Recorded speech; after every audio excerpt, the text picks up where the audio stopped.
Hello friends, welcome to Sahakari race plus. നമ്മുടെ economics ക്ലാസ്സിലേക്ക് എൻ്റെ എല്ലാ പ്രിയ ഉദ്യോഗാർത്ഥികളെയും ഞാൻ ഹാർദവമായി സ്വാഗതം ചെയ്യുന്നു. സാമ്പത്തിക ആസൂത്രണത്തിൻ്റെ നാൾവഴികൾ നമ്മൾ കണ്ടു കഴിഞ്ഞു. ഇനി നമ്മൾ പഠിക്കാൻ പോകുന്നത് കൂട്ടുകാരെ ഒന്നാമത്തെ പഞ്ചവത്സര പദ്ധതിയാണ്. നമ്മൾ ആദ്യമായി മനസ്സിലാക്കാൻ പോകുന്നത് ഒന്നാം പഞ്ചവത്സര പദ്ധതി രേഖ എന്താണ്, അല്ലെങ്കിൽ അതുമായി ബന്ധപ്പെട്ട് അവതരിപ്പിച്ച രേഖ ഒന്ന് മനസ്സിലാക്കാൻ പോവുകയാണ്. ഇന്ത്യൻ ആസൂത്രണത്തിന്റെ കേന്ദ്ര ലക്ഷ്യം ജനങ്ങളുടെ ജീവിത നിലവാരം ഉയർത്തുക. ഐ റിപ്പീറ്റ്, ഇന്ത്യൻ ആസൂത്രണത്തിന്റെ കേന്ദ്ര ലക്ഷ്യം ജനങ്ങളുടെ ജീവിത നിലവാരം ഉയർത്തുക. സമ്പന്നവും വൈവിധ്യവുമാർന്ന ജീവിതത്തിനായി പുതിയ അവസരങ്ങൾ തുറന്നു കൊടുക്കുക. കൂട്ടുകാരെ, ജീവിത നിലവാരം ഉയർത്തണം. ഇതിന് സമ്പന്നവും വൈവിധ്യവുമാർന്ന ജീവിതത്തിനായി പുതിയ അവസരങ്ങൾ തുറന്നു കൊടുക്കണം. ഇങ്ങനെ ചെയ്യുന്ന ഒരു വികസന പ്രക്രിയയ്ക്ക് തുടക്കം കുറിക്കുക. ഇതാണ് ഒന്നാം പഞ്ചവത്സര പദ്ധതി രേഖ, അല്ലെങ്കിൽ അതിൻ്റെ രേഖയായി നമ്മൾ വെച്ചിരിക്കുന്നത്. ഇത് ഇന്ത്യൻ ആസൂത്രണത്തിന്റെ കേന്ദ്ര ലക്ഷ്യം എന്ന് പറയുന്നത് ജനങ്ങളുടെ ജീവിത നിലവാരം എന്ത് ചെയ്യണം? ഉയർത്തണം. അതിനുവേണ്ടി മെച്ചപ്പെട്ട ജീവിത സാഹചര്യങ്ങൾ എന്ത് ചെയ്യണം? ഒരുക്കണം. ഇതിന് തുടക്കം കുറിക്കുന്ന ഒരു വികസന മാതൃക ഇതാണ് ഒന്നാം പഞ്ചവത്സര പദ്ധതി രേഖ. അപ്പോൾ ഒന്നാം പഞ്ചവത്സര പദ്ധതി രേഖ എന്താണെന്നും കൂടെ പറഞ്ഞേ. ഇന്ത്യൻ ആസൂത്രണത്തിന്റെ കേന്ദ്ര ലക്ഷ്യം ജനങ്ങളുടെ ജീവിത നിലവാരം ഉയർത്തണം. സമ്പന്നവും വൈവിധ്യവുമാർന്ന ജീവിതത്തിനായി പുതിയ അവസരങ്ങൾ തുറന്നു കൊടുക്കണം. ഇങ്ങനെ ചെയ്യുന്ന ഒരു വികസന പ്രക്രിയയ്ക്ക് തുടക്കം കുറിക്കണം. കൂട്ടുകാരെ, ഒന്നാം പഞ്ചവത്സര പദ്ധതിയുടെ കാലയളവ് അറിയപ്പെടുന്നത് നിങ്ങൾക്കറിയാം. PSC ഒരുപാട് നമ്മൾ ചോദിച്ചിട്ടുണ്ട്. 1951 ഏപ്രിൽ 1 മുതൽ 56 മാർച്ച് 31 വരെ. കൂട്ടുകാരെ, അങ്ങനെയെങ്കിൽ ഇതറിയപ്പെടുന്നത് ഹരോൾഡ് ഡോമർ മാതൃക എന്നാണ്. എത്ര തവണ PSC ചോദിച്ചിട്ടുണ്ടെന്നും PSCക്ക് തന്നെ അറിയില്ല. അപ്പോൾ കാലയളവ് 51 ഏപ്രിൽ 1 മുതൽ 56 മാർച്ച് 31 വരെ ഹരോൾഡ് ഡോമർ മാതൃക എന്നറിയപ്പെടുന്ന പഞ്ചവത്സര പദ്ധതി ഒന്നാം പഞ്ചവത്സര പദ്ധതി. കൂട്ടുകാരെ, അങ്ങനെയെങ്കിൽ ഇത് ഊന്നൽ കൊടുത്തത് കൃഷി, ജലസേചനം, വൈദ്യുതീകരണം എന്നീ 3 മേഖലകൾക്കായതുകൊണ്ട് ഇത് കാർഷിക പദ്ധതി എന്നും അറിയപ്പെടുന്നു. വളരെ വ്യക്തമായി മനസ്സിലാക്കിക്കൊള്ളുക. ഒന്നാം പഞ്ചവത്സര പദ്ധതി ഊന്നൽ കൊടുത്ത മേഖലകൾ കൃഷി, ജലസേചനം, വൈദ്യുതീകരണം. അതുകൊണ്ട് ഇത് എന്ത് പേരിലും അറിയപ്പെടുന്നു? കാർഷിക പദ്ധതി. നിങ്ങൾക്കറിയാം, സ്വാതന്ത്ര്യം കിട്ടിക്കഴിഞ്ഞ് ഇന്ത്യ നേരിട്ട പ്രധാനപ്പെട്ട വെല്ലുവിളിയാണ് ഭക്ഷണ ദാരിദ്ര്യം. കാരണം ഗംഗാ സമതലത്തിലും സിന്ധു സമതലത്തിലും ആസാം സമതലത്തിലും, ദാറ്റ് മീൻസ് ബ്രഹ്മപുത്രയുടെ സമതലത്തിലും കൃഷി ചെയ്തിരുന്നത് ബ്രിട്ടന്റെ വ്യവസായങ്ങൾക്ക് വേണ്ടിയിട്ടായിരുന്നു. ഇന്ത്യയിൽ മീൻസ് ഇന്ത്യക്ക് ലഭിച്ച ആ സ്ഥലത്ത് ആ കൃഷിയെല്ലാം നോക്കുന്നത് ബ്രിട്ടന്റെ വ്യവസായങ്ങൾക്ക് വേണ്ടിയിട്ടായിരുന്നു. എന്നാൽ നമ്മൾ അന്ന് ഭക്ഷിക്കാൻ വേണ്ടി ധാന്യങ്ങൾ കൃഷി ചെയ്തിരുന്നത് കൂടുതലും ബംഗ്ലാദേശിലും പാകിസ്ഥാനിലുമായിരുന്നു. പിന്നെ കുറെ നമ്മൾ ഇറക്കുമതി ചെയ്യുകയായിരുന്നു, മീൻസ് ബ്രിട്ടീഷ് കാലത്ത്, ബ്രിട്ടന്റെ ഭരണകാലത്ത്. അപ്പോൾ ബ്രിട്ടൻ ഒഴിഞ്ഞുപോയി രണ്ട് രാജ്യങ്ങളായി മാറി ഇന്ത്യ ഭക്ഷണ ദാരിദ്ര്യം നേരിട്ടു. കാരണം വ്യവസായങ്ങൾക്ക് വേണ്ടിയിട്ടാണ് നമ്മുടെ രാജ്യത്ത് എന്ത് ചെയ്തിരുന്നത്? കൃഷി കൂടുതലായി ചെയ്തിരുന്നത്. അപ്പോൾ ഇത് ഭക്ഷണ ദാരിദ്ര്യത്തിലേക്ക് നയിച്ചു എന്ന് മാത്രമല്ല, നമ്മുടെ ആദ്യത്തെ പ്രധാനപ്പെട്ട ഫോക്കസ് ഏരിയ എന്തായിട്ട് മാറി? കൃഷി തന്നെയായി മാറി. ഇത് മാറ്റി. ഏത് മാറ്റി?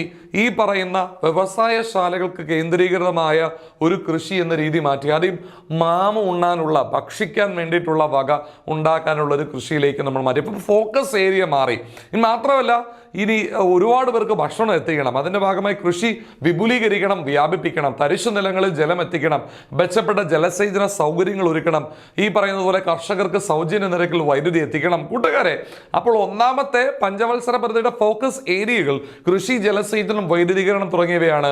അതുകൊണ്ട് ഇത് കാർഷിക പദ്ധതി എന്നും അറിയപ്പെടുന്നു. ലക്ഷ്യം വെച്ച വളർച്ചാ നിരക്ക് 2.1%. സിമ്പിളായിട്ട് പറഞ്ഞാൽ എൻ്റെ കയ്യിൽ 100 രൂപയുണ്ട്. കൂട്ടുകാരെ, ഈ പഞ്ചവത്സര പദ്ധതിയുടെ ഓരോ വർഷവും അത് 102 രൂപ 10 പൈസയായി വർദ്ധിപ്പിക്കണം. 102 രൂപ 10 പൈസ. ക്ലിയർ ആണെന്ന് വിശ്വസിക്കുന്നു. അപ്പം എൻ്റെ കയ്യിൽ 100 രൂപയുണ്ട്.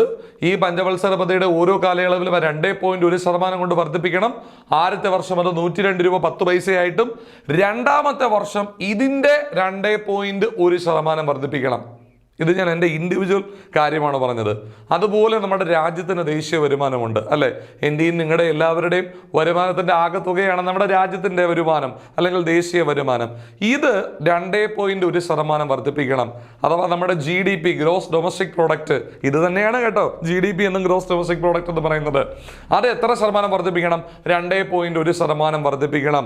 കൂട്ടുകാരെ, എന്ന് വെച്ചാൽ സങ്കല്പിക്കുക അതൊരു 100 രൂപയാണെന്ന്. ഏത്? നമ്മുടെ ദേശീയ വരുമാനം. അത് ഈ പഞ്ചവത്സര പദ്ധതിയുടെ കാലയളവിൽ ആദ്യത്തെ വർഷം 102 രൂപ 10 പൈസയായിട്ട്, അടുത്ത വർഷം അതിൻ്റെ 2.1% വർദ്ധിപ്പിക്കണം. വളരെ വ്യക്തമാണെന്ന് ഞാൻ വിശ്വസിക്കുന്നു. എന്നാൽ നേടിയ വളർച്ച നിരക്ക് എത്രയാണെന്ന് അറിയാമോ കൂട്ടുകാരെ? നേടിയ വളർച്ച നിരക്ക് 3.6%. അതായത് ലക്ഷ്യം വെച്ച വളർച്ചാ നിരക്ക് 2.1, 2 രൂപ 10 പൈസ കൂട്ടാനാണ് നമ്മൾ ആഗ്രഹിച്ചത്. പക്ഷെ 3 രൂപ 60 പൈസ കൂടാനായിട്ട് സാധിച്ചു. കൂട്ടുകാരെ, ഒന്നാമത്തെ പഞ്ചവത്സര പദ്ധതി ഒരു ഗംഭീര വിജയമായിരുന്നു. ലക്ഷ്യം വെച്ച വളർച്ചാ നിരക്ക് 2.1, നേടിയത് 3.6. ബഡ്ജറ്റ് വിഹിതമായി ഒന്നാമത്തെ പഞ്ചവത്സര പദ്ധതിക്ക് നീക്കിവെച്ചത് എത്ര രൂപയാണ്? 2069 കോടി രൂപ. എന്നാൽ ചെലവായതോ 2378 കോടി രൂപ. ഒന്നാം പഞ്ചവത്സര പദ്ധതിയുടെ കാലയളവ് 1951 ഏപ്രിൽ 1 മുതൽ 1956 മാർച്ച് 31 വരെ. ഇത് ഹരോൾഡ് ഡോമർ മാതൃക എന്നറിയപ്പെടുന്നു. ഇത് ഊന്നൽ കൊടുത്ത മേഖലകൾ കൃഷി, ജലസേചനം, വൈദ്യുതീകരണം തുടങ്ങിയവയാണ്. അതുകൊണ്ട് തന്നെ കൂട്ടുകാരെ, നിങ്ങൾ മനസ്സിലാക്കിക്കൊള്ളുക, ഇത് കാർഷിക പദ്ധതി എന്നറിയപ്പെടുന്നു. ലക്ഷ്യം വെച്ച വളർച്ച നിരക്ക് 2.1, നേടിയതാകട്ടെ 3.6. നീക്കിവെച്ച ബഡ്ജറ്റ് വിഹിതം 2069 കോടി രൂപ. ആകെ ചെലവായത് 2378 കോടി രൂപ. ഒന്നാം പഞ്ചവത്സര പദ്ധതിയുടെ ആമുഖം തയ്യാറാക്കിയ വ്യക്തി എന്നോ, ഒന്നാം പഞ്ചവത്സര പദ്ധതിയുടെ ശില്പി ആരാണ് എന്നോ, ഒന്നാം പഞ്ചവത്സര പദ്ധതിയുമായി സഹകരിച്ച മലയാളി ആരാണ് എന്ന് ചോദിച്ചാലോ ഉത്തരം KN രാജ്. ഐ റിപ്പീറ്റ്, ഒന്നാം പഞ്ചവത്സര പദ്ധതിയുടെ ആമുഖം തയ്യാറാക്കിയ വ്യക്തി, ഒന്നാം പഞ്ചവത്സര പദ്ധതിയുടെ ശില്പി എന്നറിയപ്പെടുന്ന വ്യക്തി, ഒന്നാം പഞ്ചവത്സര പദ്ധതിയുമായി സഹകരിച്ച മലയാളി. 3 ചോദ്യങ്ങൾക്കുള്ള ഉത്തരമാണ് മലയാളിയായ KN രാജ്. ഒന്നും കൂടെ, ഒന്നാം പഞ്ചവത്സര പദ്ധതിയുടെ ശില്പി എന്നറിയപ്പെടുന്ന വ്യക്തി, ഒന്നാം പഞ്ചവത്സര പദ്ധതിയുടെ ആമുഖം തയ്യാറാക്കിയ വ്യക്തി, ഒന്നാം പഞ്ചവത്സര പദ്ധതിയുമായി സഹകരിച്ച മലയാളി ആരാണ്? KN രാജാണ്. ക്ലിയർ ആണ്. ഇനി ഇദ്ദേഹം തിരുവനന്തപുരത്ത് എക്കണോമിക്സ്, സാമ്പത്തിക ശാസ്ത്രവുമായി ബന്ധപ്പെട്ടവർക്ക് ഒരു ഉന്നത പഠനം നടത്തുന്നതിനു വേണ്ടി തിരുവനന്തപുരത്ത് സ്ഥാപിച്ച ഒരു സ്ഥാപനമാണ് സെന്റർ ഫോർ ഡെവലപ്മെന്റ് സ്റ്റഡീസ്. അപ്പോൾ സെന്റർ ഫോർ ഡെവലപ്മെന്റ് സ്റ്റഡീസ് തിരുവനന്തപുരത്ത് സ്ഥാപിച്ച വ്യക്തി ആരാണ്? KN രാജാണ്. ഇനി NDCയുടെ അനുമതി ഇല്ലാതെ വന്ന ഏക പഞ്ചവത്സര പദ്ധതി ഏത്? നിങ്ങൾക്കറിയാം, നാഷണൽ ഡെവലപ്മെന്റ് കൗൺസിൽ. നമ്മൾ കുറച്ച് കഴിയുമ്പോൾ അത് പഠിക്കും. National development council. കൂട്ടുകാരെ, പഞ്ചവത്സര പദ്ധതികളുടെ രൂപരേഖ തയ്യാറാക്കുന്നതും അത് നടപ്പിലാക്കുന്നതും ആസൂത്രണ കമ്മീഷനാണ്. എന്നാൽ പഞ്ചവത്സര പദ്ധതികൾക്ക് അന്തിമ അനുമതി നൽകേണ്ടത് NDC ആണ്, നാഷണൽ ഡെവലപ്മെന്റ് കൗൺസിലാണ്. ഈ NDC വരുന്നതാകട്ടെ 1952 ഓഗസ്റ്റ് മാസം 6-ാം തീയതിയാണ്. അപ്പോൾ പഞ്ചവത്സര പദ്ധതികൾക്ക് അനുമതി കൊടുക്കേണ്ട ഒരു സ്ഥാപനം NDC നിലവിൽ വരുന്നത് 52 ഓഗസ്റ്റ് 6-നാണ്. എന്നാൽ ഒന്നാം പഞ്ചവത്സര പദ്ധതി എന്ന് തന്നെ ആരംഭിച്ചു കഴിഞ്ഞിരുന്നു. 51 ഏപ്രിൽ 1-ന് തന്നെ ആരംഭിച്ചു കഴിഞ്ഞിരുന്നു. സ്വാഭാവികമായിട്ടും ഒന്നാം പഞ്ചവത്സര പദ്ധതിക്ക് NDCയുടെ അനുമതി കിട്ടുകയില്ല. അതുകൊണ്ടാണ് നമ്മൾ ഇങ്ങനെ പറയുന്നത്, NDCയുടെ അനുമതി ഇല്ലാതെ വന്ന ഏക പഞ്ചവത്സര പദ്ധതി ഒന്നാം പഞ്ചവത്സര പദ്ധതി. അപ്പോൾ കൂട്ടുകാരെ, NDCയുടെ അനുമതി ഇല്ലാതെ വന്ന ഏക പഞ്ചവത്സര പദ്ധതി ഒന്നാം പഞ്ചവത്സര പദ്ധതി. സ്വാഭാവികമായിട്ടും നെഹ്റു ഒന്നാമത്തെ പഞ്ചവത്സര പദ്ധതി പാർലമെന്റിൽ കൊണ്ടുപോയി അവതരിപ്പിച്ചു. കൂട്ടുകാരെ, നെഹ്റു ഒരു മാന്യനാണ്. തീർച്ചയായിട്ടും ഒന്നാമത്തെ പഞ്ചവത്സര പദ്ധതി നെഹ്റു എന്ത് ചെയ്തു? പാർലമെന്റിൽ കൊണ്ടുപോയി അവതരിപ്പിച്ചു. എന്നാണ് നെഹ്റു പാർലമെന്റിൽ കൊണ്ടുപോയി അവതരിപ്പിച്ചത്? 1951 ഡിസംബർ മാസം 8-ാം തീയതി. അപ്പോൾ നെഹ്റു പാർലമെന്റിൽ കൊണ്ടുപോയി അവതരിപ്പിച്ചത് 1951 ഡിസംബർ മാസം 8-ാം തീയതി. നിങ്ങൾ ഇനി മനസ്സിലാക്കേണ്ട കാര്യം, ഒന്നാം പഞ്ചവത്സര പദ്ധതി കാലത്തെ RBI ഗവർണർ ആര്? B. രാമറാവു. ബനഗല രാമറാവു. ഇത് നിങ്ങൾ BN റാവുമായി തെറ്റിദ്ധരിക്കരുത്.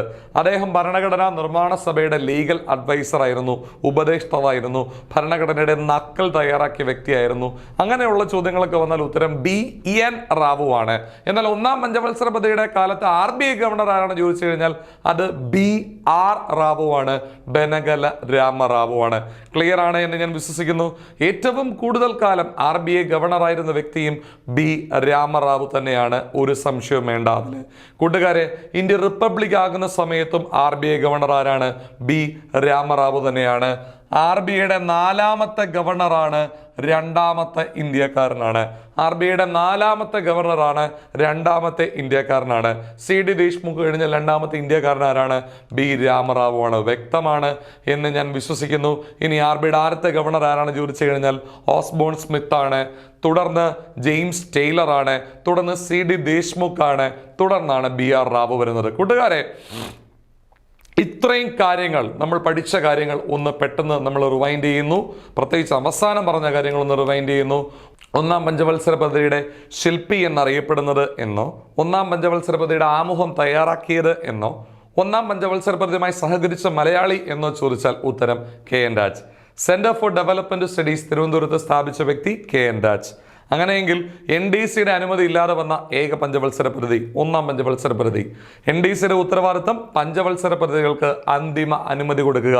എന്നാൽ ഈ NDC വരുന്നത് 52 ഓഗസ്റ്റ് 6-നാണ്. ഒന്നാം പഞ്ചവത്സര പദ്ധതി ആരംഭിച്ചതാകട്ടെ 1951 ഏപ്രിൽ 1-നും. സ്വാഭാവികമായിട്ടും ഒന്നാം പഞ്ചവത്സര പദ്ധതിക്ക് എന്തിൻ്റെ അനുമതി കിട്ടിയിട്ടുണ്ടാവില്ല? ഒന്നാം പഞ്ചവത്സര പദ്ധതിക്ക് NDCയുടെ അനുമതി കിട്ടിയിട്ടുണ്ടായിരിക്കില്ല. സ്വാഭാവികമായിട്ട് നെഹ്റു പാർലമെന്റിൽ കൊണ്ടുപോയി അവതരിപ്പിച്ചു. എന്നാണ് അവതരിപ്പിച്ചത്?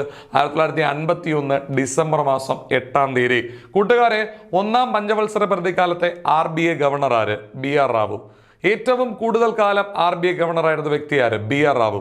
ഇന്ത്യ റിപ്പബ്ലിക് ആകുന്ന സമയത്ത് RBI ഗവർണർ ആര്? BR റാവു. കൂട്ടുകാരെ, 4ാമത്തെ RBI ഗവർണർ ആര്? BR റാവു.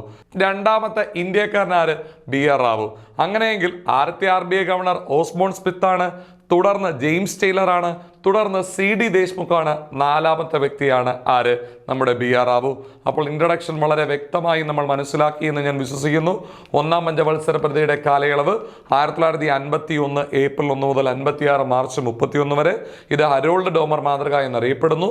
ഇത് ഊന്നൽ കൊടുത്തത് കൃഷി, ജലസേചനം, വൈദ്യുതീകരണം എന്നീ മേഖലകൾക്കായതുകൊണ്ട് കാർഷിക പദ്ധതി എന്നും അറിയപ്പെടുന്നു. വളരെ വ്യക്തമായി മനസ്സിലാക്കിക്കൊള്ളുക.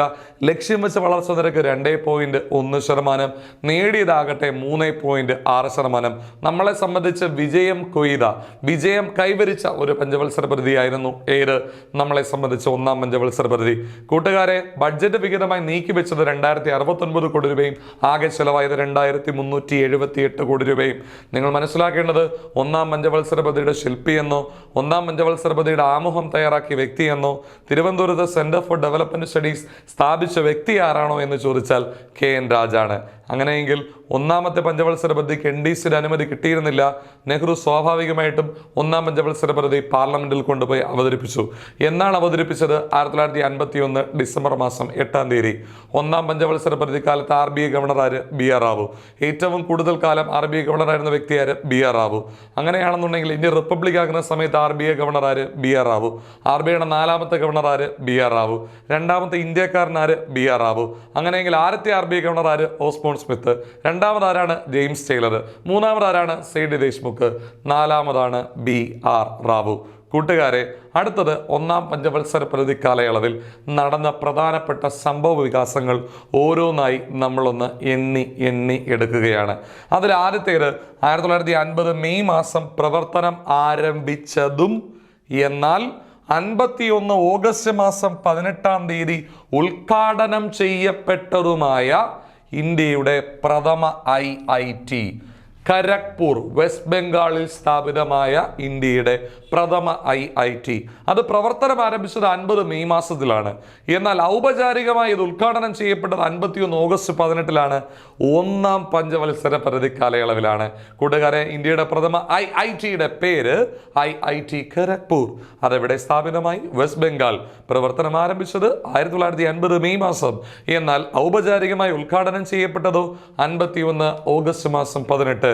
കൂട്ടുകാരെ, IIT ആരാണ് ഉദ്ഘാടനം ചെയ്തത്? മൗലാന അബ്ദുൽ കലാം ആസാദ്. മെക്കയിൽ ജനിച്ച സ്വാതന്ത്ര്യ സമര സേനാനി. സൗദിയിലെ മെക്കയിൽ ജനിച്ച സ്വാതന്ത്ര്യ സമര സേനാനി. ഇന്ത്യയുടെ പ്രഥമ വിദ്യാഭ്യാസ മന്ത്രി. ഇതൊക്കെയാണ് ആര്? നമ്മുടെ മൗലാന അബ്ദുൽ കലാം ആസാദ്. നിങ്ങൾ ശ്രദ്ധിക്കേണ്ട കാര്യം എന്താണെന്ന് ചോദിച്ചു കഴിഞ്ഞാൽ, മൗലാന അബ്ദുൽ കലാം ആസാദ് തന്നെയാണ് IIT എന്ന പേര് നൽകിയിരിക്കുന്നത്. മൗലാന അബ്ദുൽ കലാം ആസാദ് തന്നെയാണ് IIT എന്ന പേര് നൽകിയിരിക്കുന്നത്. മൗലാന അബ്ദുൽ കലാം ആസാദ് തന്നെയാണ് എന്ത് പേര് നൽകിയിരിക്കുന്നത്? IIT എന്ന പേര് നൽകിയിരിക്കുന്നത്. ഇന്ത്യയിൽ IITയുടെ രൂപീകരണത്തിന് മുൻകൈ എടുത്ത വ്യക്തി ആര്? അർദേശ്വർ ദലാൽ. ആരാണ്? അർദേശ്വർ ദലാൽ. അപ്പോൾ ഇന്ത്യയുടെ ആദ്യത്തെ IITയുടെ പേര് എന്താണ്?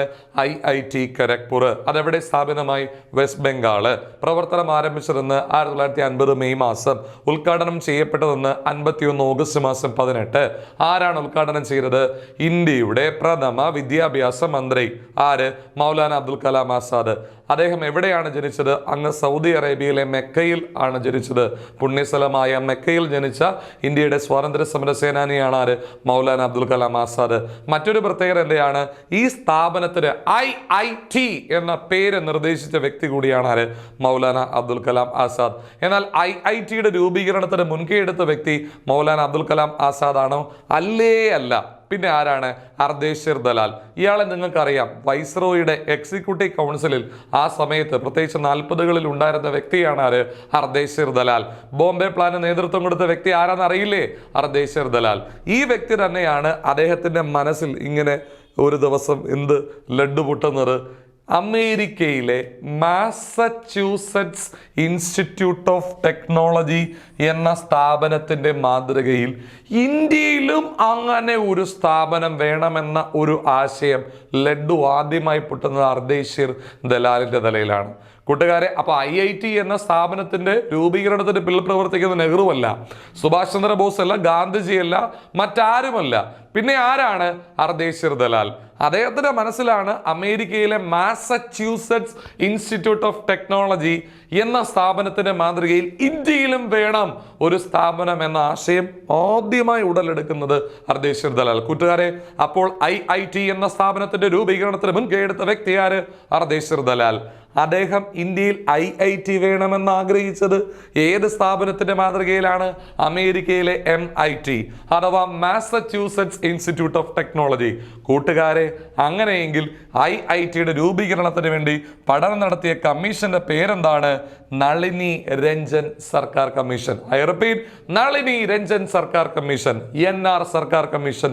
ഈ കമ്മീഷനെ സർക്കാർ എന്നാണ് നിയമിക്കുന്നത്? 1945. കൂട്ടുകാരെ, വളരെ വളരെ വളരെ വളരെ വ്യക്തമാണ് എന്ന് ഞാൻ വിശ്വസിക്കുന്നു. ഇന്ത്യയിൽ IITകളെ നിയന്ത്രിക്കുന്ന നിയമം ഇൻസ്റ്റിറ്റ്യൂട്ട് ഓഫ് ടെക്നോളജി ആക്ട് 1961. IITകൾ പ്രവർത്തിക്കുന്നത് കേന്ദ്ര മാനവ വിഭവശേഷി വകുപ്പിന് കീഴിലായിരുന്നു 2020 വരെ. ഇപ്പോൾ അത് പ്രവർത്തിക്കുന്നത് കേന്ദ്ര വിദ്യാഭ്യാസ മന്ത്രാലയത്തിന് കീഴിലാണ്. നിങ്ങൾക്കറിയാവുന്നതുപോലെ പുതിയ വിദ്യാഭ്യാസ നയപ്രകാരം മാനവ വിഭവശേഷി വകുപ്പിന്റെ പേര് എന്തെന്നായി മാറുകയാണ്? വിദ്യാഭ്യാസ മന്ത്രാലയം എന്ന രീതിയിൽ മാറുകയാണ്. കൂട്ടുകാരെ, അപ്പൊ പുതിയ വിദ്യാഭ്യാസ നയപ്രകാരം മാനവ വിഭവശേഷി വകുപ്പ് എന്ന പേര് ഏത് പേരാണ് സ്വീകരിച്ചത്? വിദ്യാഭ്യാസ വകുപ്പ്. നിലവിൽ IIT കൈകാര്യം ചെയ്യുന്നത് ഏത് വകുപ്പാണ്? കേന്ദ്ര വിദ്യാഭ്യാസ മന്ത്രാലയം. ഇന്ത്യയിൽ IITകൾ ഉൾപ്പെടുന്നത് ഭരണഘടനയുടെ ഏത് ലിസ്റ്റിലാണ്? Union list. ചോദ്യം വളരെ വ്യക്തമാണ് കൂട്ടുകാരെ. ഇന്ത്യയുടെ പ്രഥമ IITയുടെ പേര് IIT ഖരഗ്പൂർ. അതെവിടെ സ്ഥാപിതമായി? വെസ്റ്റ് ബംഗാളിൽ സ്ഥാപിതമായി. എന്നാണ് പ്രവർത്തനം ആരംഭിച്ചത്? 1950 മെയ് മാസം. അങ്ങനെയെങ്കിൽ പ്രഥമ IIT ഉദ്ഘാടനം ചെയ്യപ്പെട്ടത് എന്ന് 1951 ഓഗസ്റ്റ് മാസം 18. ആരാണ് ഉദ്ഘാടനം ചെയ്തത്? സാക്ഷാൽ മൗലാന അബ്ദുൽ കലാം ആസാദ്. അങ്ങ് സൗദി അറേബ്യയിലെ മെക്ക എന്ന് പറഞ്ഞ പുണ്യപുരാതന സ്ഥലത്ത് ജനിച്ച വ്യക്തിയാണ് ആര്? മൗലാന അബ്ദുൽ കലാം ആസാദ്. അദ്ദേഹം സ്വതന്ത്ര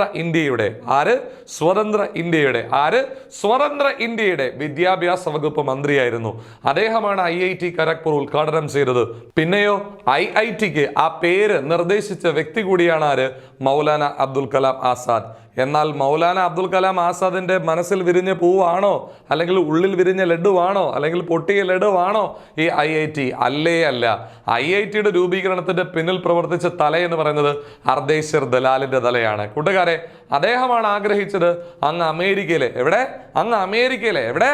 അമേരിക്കയിലെ മാസച്യൂസെറ്റ്സ് ഇൻസ്റ്റിറ്റ്യൂട്ട് ഓഫ് ടെക്നോളജി എന്ന സ്ഥാപനത്തിന്റെ മാതൃകയിൽ ഇന്ത്യയിലും ഒരു സ്ഥാപനം വേണം. അപ്പോൾ IIT സ്ഥാപിക്കപ്പെട്ടത് USA Massachusetts institute of technology എന്ന സ്ഥാപനത്തിന്റെ മാതൃകയിലാണ്. ഇനി IITക്ക് വേണ്ടി പഠനം നടത്തിയ കമ്മീഷന്റെ പേര് നളിനി രഞ്ജൻ സർക്കാർ കമ്മീഷൻ. അത് നിലവിൽ വന്നത് 1945. IITകളെ നിയന്ത്രിക്കുന്ന നിയമം ഇൻസ്റ്റിറ്റ്യൂട്ട് ഓഫ് ടെക്നോളജി ആക്ട് 1961. ഇന്ത്യയിൽ IITകൾ പ്രവർത്തിക്കുന്നത് കേന്ദ്ര വിദ്യാഭ്യാസ മന്ത്രാലയത്തിന്റെ കീഴിലാണ്. അതിന്റെ പഴയ പേരായിരുന്നു മാനവ വിഭവശേഷി വകുപ്പ്. പുതിയ വിദ്യാഭ്യാസ നയം വന്നതിന് ശേഷം മാനവ വിഭവശേഷി വകുപ്പ് ഏത് പേര് സ്വീകരിച്ചു? വിദ്യാഭ്യാസ വകുപ്പ് എന്ന പേര് സ്വീകരിച്ചു. ഇനി IIT-കൾ ഉൾപ്പെടുന്നത് ഭരണഘടനയുടെ ഏത് ലിസ്റ്റിലാണ് എന്ന് ചോദിച്ചാൽ സ്റ്റേറ്റ് ലിസ്റ്റിലാണോ? അല്ല. കൺകറന്റ് ലിസ്റ്റിലാണോ? അല്ല. പിന്നെ ഏത് ലിസ്റ്റിലാണ്? യൂണിയൻ ലിസ്റ്റിലാണ്. IIT-കൾ ഉൾപ്പെടുന്നത് ഏത് ലിസ്റ്റിലാണ്? യൂണിയൻ ലിസ്റ്റിലാണ്. ഏത് ലിസ്റ്റിലാണ്? യൂണിയൻ ലിസ്റ്റിലാണ്. വ്യക്തമാണ് എന്ന് ഞാൻ വിശ്വസിക്കുന്നു കൂട്ടുകാരെ. രണ്ടാമത്തെ സ്ഥാപനം CSO, central statistical organisation. 51 May മാസം 1-ാം പഞ്ചവത്സര പദ്ധതി കാലയളവിൽ വന്ന മറ്റൊരു പ്രധാനപ്പെട്ട സ്ഥാപനമാണ് CSO നിലവിൽ വന്നത് 1951 മെയ് മാസം. CSOയുടെ പൂർണ്ണരൂപം central statistical organisation. I repeat, CSO നിലവിൽ വന്നത് 51 മെയ് മാസം. CSOയുടെ പൂർണ്ണരൂപം സെൻട്രൽ സ്റ്റാറ്റിസ്റ്റിക്കൽ ഓർഗനൈസേഷൻ. കൂട്ടുകാരെ, CSOയുടെ ഉത്തരവാദിത്വം ദേശീയ വരുമാനവും പ്രതിശീർഷക വരുമാനവും അഥവാ ആളോഹരി വരുമാനം, ദേശീയ വരുമാനം ഡിവൈഡഡ് ബൈ നമ്മുടെ രാജ്യത്തിന്റെ മൊത്തം ജനസംഖ്യ, അതാണെന്ത്? പ്രതിശീർഷക വരുമാനം അഥവാ ഓഹരി വരുമാനം. സിമ്പിൾ ആണ് കൂട്ടുകാരെ. ഇത് രണ്ടും സിമ്പിൾ അല്ല ഇത് രണ്ടും കാൽക്കുലേറ്റ് ചെയ്യാൻ. എന്നാൽ നിങ്ങൾക്ക് മനസ്സിലായി എന്നാണ് ഞാൻ പറഞ്ഞത്. അത് മനസ്സിലാക്കാൻ സിമ്പിൾ ആണെന്നാണ് പറഞ്ഞത്. ഇത് രണ്ടും കണക്കാക്കുന്നത് ആരാണ്? നമ്മുടെ CSO ആണ്. ഇനി CSOയുടെ രൂപീകരണത്തിന് മുൻകൈയെടുത്ത വ്യക്തി ആരാണ്? PC മഹലാനോബിസ്. നമ്മുടെ സംഖ്യയില്ലേ, സംഖ്യ ആരുടെ പ്രസിദ്ധീകരണമാണ്? PC മഹലാനോബിസ്. നമ്മുടെ സ്റ്റാറ്റിസ്റ്റിക്സിന്റെ പിതാവില്ലേ, സ്റ്റാറ്റിസ്റ്റിക്സിന്റെ പിതാവ് ആരാണ്? PC മഹലാനോബിസ്. ഇന്ത്യയിൽ ബഡ്ജറ്റിന്റെ പിതാവ് എന്നറിയപ്പെടുന്നില്ലേ? ബഡ്ജറ്റിന്റെ പിതാവ് PC മഹലാനോബിസ്. ആരാണ്? PC മഹലാനോബിസ്. സംഖ്യ എന്ന പ്രസിദ്ധീകരണത്തിന്റെ ഉടമ PC മഹലാനോബിസ്. സ്റ്റാറ്റിസ്റ്റിക്സിന്റെ പിതാവ് അഥവാ സ്ഥിതിവിവര ശാസ്ത്രത്തിന്റെ പിതാവ് PC മഹലാനോബിസ്. ഇന്ത്യയിൽ ബഡ്ജറ്റിന്റെ പിതാവ് PC മഹലാനോബിസ്. അപ്പോൾ 1951 മെയ് മാസം CSO നിലവിൽ വന്നു. കൂട്ടുകാരെ മനസ്സിലാക്കുക, CSOയുടെ പൂർണ്ണരൂപം സെൻട്രൽ സ്റ്റാറ്റിസ്റ്റിക്കൽ ഓർഗനൈസേഷൻ. CSOയുടെ ധർമ്മം എന്താണെന്ന് ചോദിച്ചു കഴിഞ്ഞാൽ ദേശീയ വരുമാനവും പ്രതിശീർഷക വരുമാനവും കണക്കാക്കുക. CSOയുടെ രൂപീകരണത്തിന് മുൻകൈയെടുത്ത വ്യക്തിയാര്? PC മഹലാനോബിസ്. സ്റ്റാറ്റിസ്റ്റിക്സിന്റെ പിതാവ് PC മഹലാനോബിസ്. ഇന്ത്യയിൽ ബഡ്ജറ്റിന്റെ പിതാവ് PC മഹലാനോബിസ്. സംഖ്യ എന്ന പ്രസിദ്ധീകരണം ആരംഭിച്ച വ്യക്തി PC മഹലാനോബിസ്. കൂട്ടുകാരെ, നിങ്ങൾ ഒരു കാര്യം കൂടെ മനസ്സിലാക്കുക, ഇന്ത്യയിൽ ബഡ്ജറ്റിന്റെ പിതാവ് എന്ന് ഒരു ബ്രിട്ടീഷുകാരനെയാണ് ഉദ്ദേശിക്കുന്നത് എങ്കിൽ അത് ജെയിംസ് വിൽസൺ ആണ്. ഇന്ത്യയിൽ ആദ്യമായി ഇന്ത്യയിൽ ബഡ്ജറ്റ് അവതരിപ്പിച്ച വ്യക്തിയാണ് ആര്? James Wilson. അപ്പൊ കൂട്ടുകാരെ, 1-ാം പഞ്ചവത്സര പദ്ധതി കാലയളവിൽ വന്ന പ്രധാനപ്പെട്ട സംഭവ വികാസങ്ങൾ നമ്മൾ കണ്ടുകൊണ്ടിരിക്കുന്നു. ഒന്നാമതായി നമ്മൾ കണ്ടത് ആരെക്കുറിച്ചായിരുന്നു? ആദ്യത്തെ IIT ഖരഗ്പൂരിനെ കുറിച്ച് കണ്ടു. രണ്ടാമത് CSO കുറിച്ച് കണ്ടു. മൂന്നാമത് 51 നവംബർ മാസം 22-ാം തീയതി നിലവിൽ വന്ന സെൻട്രൽ ഫിനാൻസ് കമ്മീഷനെ കുറിച്ച് കണ്ടു. അപ്പോൾ സെൻട്രൽ ഫിനാൻസ് കമ്മീഷൻ നിലവിൽ വന്നത് എന്ന് 51 നവംബർ മാസം 22 എന്ന് 51 നവംബർ മാസം 22 എന്ന് 51 നവംബർ മാസം 22. കൂട്ടുകാരെ, സെൻട്രൽ ഫിനാൻസ് കമ്മീഷന്റെ ഉത്തരവാദിത്തം നികുതി വരുമാനം കേന്ദ്രത്തിനും സംസ്ഥാനങ്ങൾക്കുമായി വീതിച്ചു കൊടുക്കുക. ഉപ്പ് തൊട്ട് കർപ്പൂരം വരെയുള്ള കാര്യങ്ങൾക്ക് ഞാനും നിങ്ങളും നികുതി കൊടുക്കാറില്ലേ? ഇല്ലേടാ, നികുതി കൊടുക്കാറില്ലേ? ഈ നികുതി വരുമാനം കേന്ദ്രത്തിന് ഇത്ര, ഓരോ സംസ്ഥാനങ്ങൾക്കും ഇത്ര എന്ന് പറഞ്ഞ് നീക്കി വെച്ച് കൊടുക്കുന്നത് ആരാണ്? നമ്മുടെ കേന്ദ്ര ധനകാര്യ കമ്മീഷനാണ്. ഇത് നിലവിൽ വന്നതാണ് 51 നവംബർ മാസം 22. കൂട്ടുകാരെ, ഇതൊരു ഭരണഘടനാ സ്ഥാപനമാണ്. ഭരണഘടനാ സ്ഥാപനമാണെന്ന്. അങ്ങനെയാണെങ്കിൽ ആർട്ടിക്കിൾ എത്ര? 280. ഭരണഘടനയിൽ വ്യക്തമായി ഇതിനെക്കുറിച്ച് നിർവചിക്കുന്നത് കൊണ്ടാണ് ഇതിനെ ഒരു ഭരണഘടനാ സ്ഥാപനം എന്ന് വിളിക്കുന്നത്. ആർട്ടിക്കിൾ 280. കൂട്ടുകാരെ, അങ്ങനെയെങ്കിൽ നമ്മുടെ ധനകാര്യ കമ്മീഷന്റെ കാലാവധി എത്രയാണ്? 5 വർഷം. കൂട്ടുകാരെ, അപ്പോൾ അതിലെ അംഗങ്ങളുടെ കാലാവധി എത്രയാണ്? 5 വർഷം. എത്രയാണ് അംഗങ്ങളുടെ എണ്ണം? 5 പേര്. ഒരു ചെയർമാനും 4 അംഗങ്ങളും ഉൾപ്പെടെ. ഒരു ചെയർമാനും 4 അംഗങ്ങളും ഉൾപ്പെടെ. റിപ്പീറ്റ്, ഒരു ചെയർമാനും 4 അംഗങ്ങളും ഉൾപ്പെടെ 5 പേരെ 5 വർഷത്തേക്ക് നിയമിക്കുന്നത് ആര്? പ്രസിഡന്റ്. 5 പേരെ 5 വർഷത്തേക്ക് നിയമിക്കുന്നത് ആര്? പ്രസിഡന്റ്. കൂട്ടുകാരെ, അങ്ങനെയെങ്കിൽ 1-ാം ധനകാര്യ കമ്മീഷൻ അധ്യക്ഷൻ ആര്? KC നിയോഗി. 1-ലെ മലയാളി മെമ്പർ ആര്? VP മേനോൻ. 1-ാം ധനകാര്യ കമ്മീഷൻ അധ്യക്ഷൻ ആര്? KC നിയോഗി. സാറേ, ഇയാളല്ലേ മറ്റേ അഡ്വൈസറി പ്ലാനിംഗ് ബോർഡ് 46-ൽ അധ്യക്ഷനായിരുന്ന വ്യക്തി തന്നെ? അയാൾ തന്നെ, KC നിയോഗി തന്നെ. അപ്പോൾ 1-ാം ധനകാര്യ കമ്മീഷൻ അധ്യക്ഷൻ ആര്? KC നിയോഗി. 1-ലെ മലയാളി മെമ്പർ ആര്? VP മേനോൻ. 2-ാം ധനകാര്യ കമ്മീഷൻ അധ്യക്ഷൻ ആര്?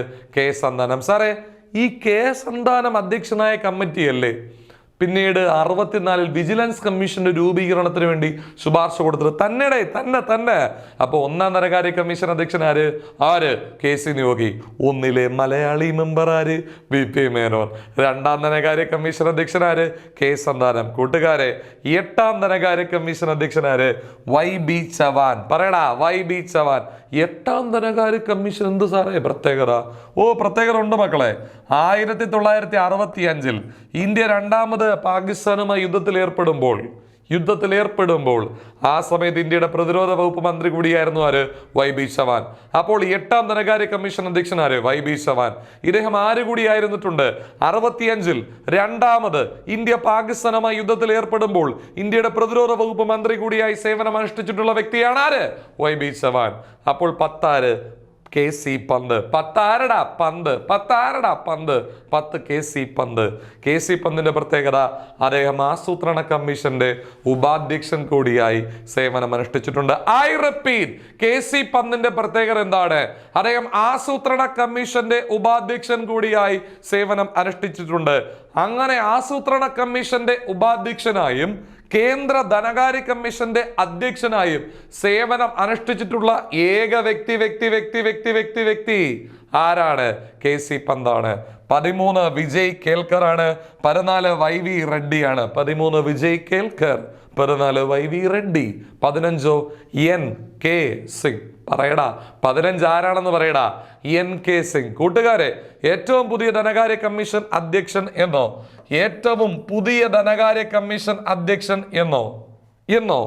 2021 മുതൽ 2025 വരെ കാലാവധി ഉള്ളതും കേന്ദ്ര സർക്കാർ ഒരു വർഷം കൂട്ടിക്കൊടുത്ത് 2026 വരെ കാലാവധി നീട്ടിയതുമായ കേന്ദ്ര ധനകാര്യ കമ്മീഷൻ അധ്യക്ഷൻ എന്ന് ചോദിച്ചാലോ ഉത്തരം നമ്മുടെ NK സിംഗ്.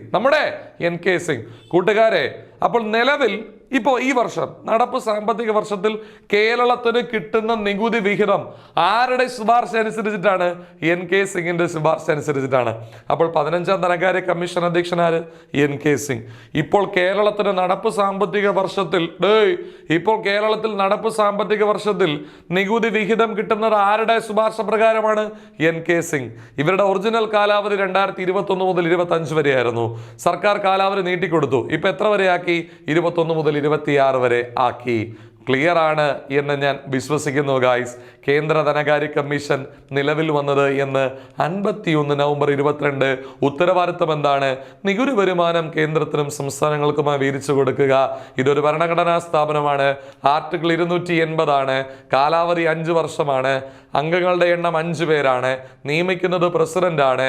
ഒന്നാം ധനകാര്യ കമ്മീഷൻ അധ്യക്ഷൻ KC ന്യോഗിയും ഒന്നിലെ മലയാളി മെമ്പർ VP മേനോനുമാണ്. രണ്ടാം ധനകാര്യ കമ്മീഷനോ അധ്യക്ഷനോ K സന്താനമാണ്.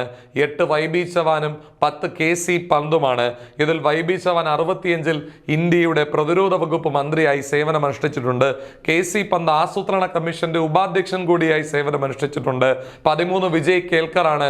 14 YV റെഡ്ഡിയാണ്. 15 NK സിംഗ് ആണ്. ഏറ്റവും പുതിയ ധനകാര്യ കമ്മീഷൻ അധ്യക്ഷൻ NK സിംഗ്. നിലവിൽ കേരളത്തിന് കിട്ടുന്ന നികുതി വിഹിതം ആരുടെ ശുപാർശ അനുസരിച്ചാണ്? NK സിംഗ്. 2021 മുതൽ 25 വരെയായിരുന്നു ഇനീഷ്യൽ കാലാവധി. കേന്ദ്ര സർക്കാർ കാലാവധി ഒരു വർഷം കൂടെ കൂട്ടിക്കൊടുത്തു, 26 വരെയാക്കി.